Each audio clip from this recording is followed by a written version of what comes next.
بچوں نے ماں سے کہا ہمیں کپڑے لے کر دو، عید آ رہی ہے، ہر آدمی اپنے بچوں کے لیے کپڑے لے رہا ہے، ہمارے بچے بھی کہہ رہے ہیں کپڑے لیں، جاؤ بھائی لو۔ فاطمہ کے پاس عمر 3 بر اعظم کے بادشاہ کے بچے آ رہے ہیں، ماں جی عید آ رہی، کپڑے تو لے دیں، ابا سے کہیں کہ ابا سے بات کرتی ہوں۔ ابا تشریف لائے، خزانے لبالب بھرے ہوئے گندم کے ڈھیر کی طرح کہ امیر المومنین بچے کپڑے مانگ رہے ہیں۔ فاطمہ میرے پاس تو پیسے نہیں، میں کہاں سے کپڑے لے کر دوں، میرے پاس تو پیسے کوئی نہیں۔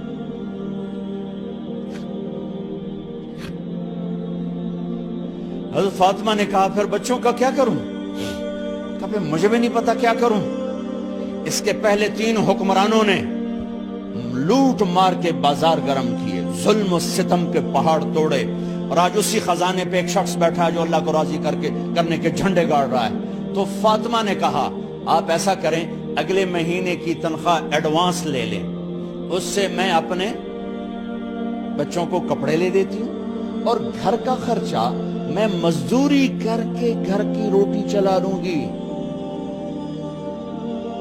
ارے اپنی تاریخ پڑھو، صرف ڈرامے نہ دیکھتے رہ جاؤ، صرف گانے نہ سنتے رہ جاؤ، اور بھی دکھ ہیں زمانے میں محبت کے سوا۔ انہوں نے اپنے بلایا وزیر خزانہ مزاحم، اپنا ہی غلام، ہاں بھائی مزاحم ہمیں بچوں کے کپڑے چاہیے، تو اگلے مہینے کی تنخواہ ایڈوانس مل جائے۔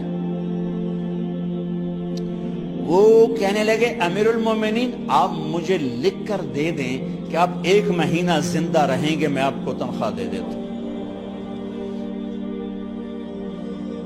عمر بن عبدالعزیز سر جھکایا، اٹھے، گھر گئے، فاطمہ میرے بچوں سے کہہ دو کہ تمہارا باپ کپڑے لے کے نہیں دے سکتے۔ اپنی تاریخ تو دیکھو۔ عید کا دن آ گیا، خلیفہ وقت عید کی نماز پڑھاتے تھے، نمازیں بھی خلیفہ وقت پڑھاتے تھے۔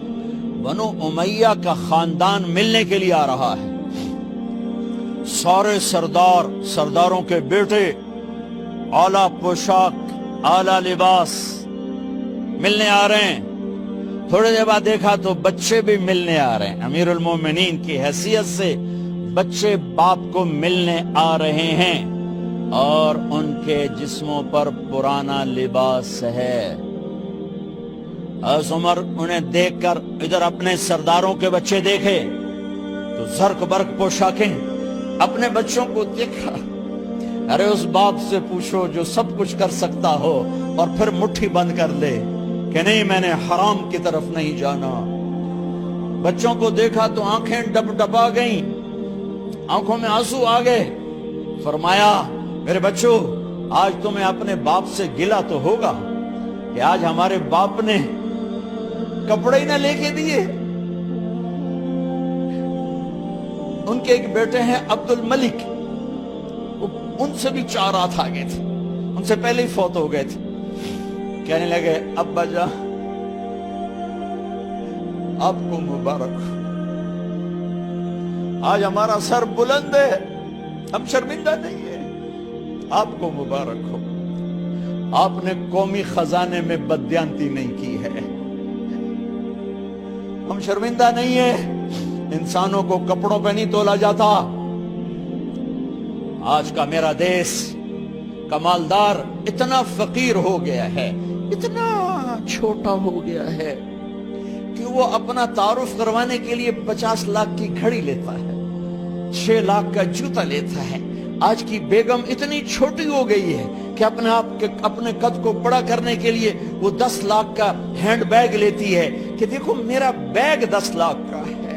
ارے میری بہن تو 10 ٹکے کی بھی نہیں رہی اگر تو نے بیگ سے اپنے آپ کو بڑا بنایا۔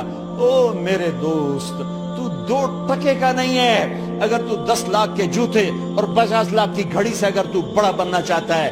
ارے اس دھوکے سے نکلو۔ برینڈڈ کہاں جا رہے ہو؟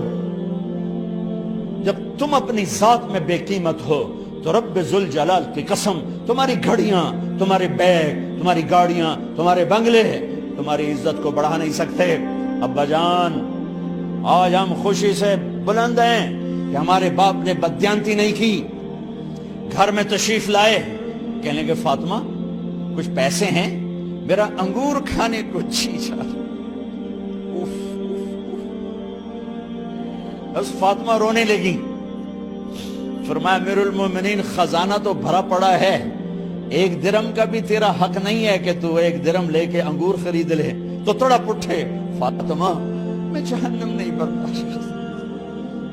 وہ میرے بھائیو جو دن رات سود میں پھنس چکے ہو، جو دن رات جوے شراب میں پھنس چکے ہو، کیسے اللہ کے سامنے سرخرو ہو کر کھڑے ہو گئے؟ ایک رات گھر میں تشریف لائے، بچیاں بیٹیاں، منہ پہ ہاتھ، کپڑا رکھا، دوپٹہ رکھا منہ پہ، اور بات کریں۔ آپ نے پوچھا ارے کیا ہوا تمہیں، یہ منہ پہ کپڑا کیوں رکھتی ہو؟ تو خاموش ہو گئی، لیکن گھر کی خادمہ رو پڑی، کہا امیر المومنین آج آپ کی بیٹیوں نے کچا پیاز توڑ کے اس سے روٹی کھائی، سالن کھائی، اور میرے آج کا تاجر کہتا ہے جھوٹ نہ بولوں تو کاروبار کیسے، میرا افسر کہتا ہے رشوت نہ لوں تو گزارا کیسے کروں۔ تو عمر بن عبدالعزیز پھس پہ ہچکیوں کے ساتھ روئے کہ میری بچیوں میں تمہیں بڑے اچھے کھانے کھلا سکتا ہوں، پر میں جہنم کی آگ برداشت نہیں کر سکتا۔ بھائیو، اس بندے نے اپنے آپ کو ذبح کر دی، اللہ کو راضی کرنے کے لیے ذبح کر دی، اپنے ذات کو، اپنے جذبات کو، اپنے احساسات کو۔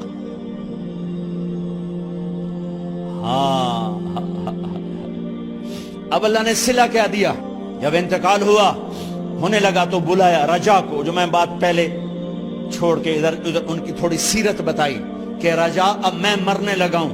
عبد الملک کالا ہو گیا تھا، ولید کالا ہو گیا تھا، سلیمان کالا ہو گیا تھا۔ یہ کیوں کالے ہوئے تھے؟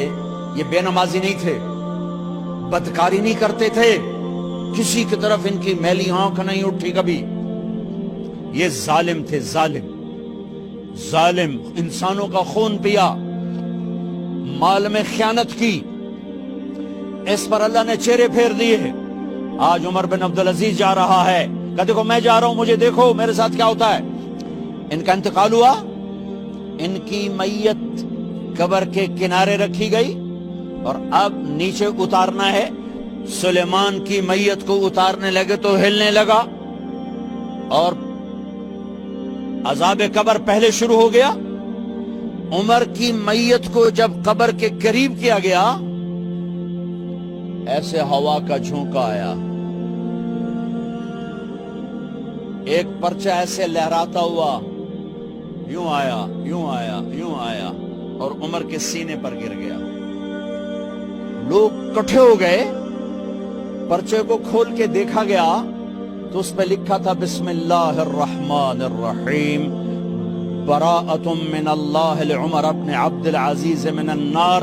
یہ پروانہ ہے اللہ کی طرف سے اس کے بندے عمر کے لیے کہ اسے جہنم سے نجات کی خوشخبری سنا دی جائے۔ آہا، مرنا ہو تو یوں مرو، اللہ ایسی موت دے دے۔ کہتے ہیں پھر میں نے ان کو قبر میں اتارا، جب قبر میں اتارا تو کیا دیکھا؟ میں نے کفن کی گرہ کھولی تو چہرہ قبلے کی طرف، اور یوں لگا جیسے 14ویں رات کا چاند قبر میں اتر آیا ہو۔ اور آخری بات کرتا ہوں، میرے بھائیوں بہنوں،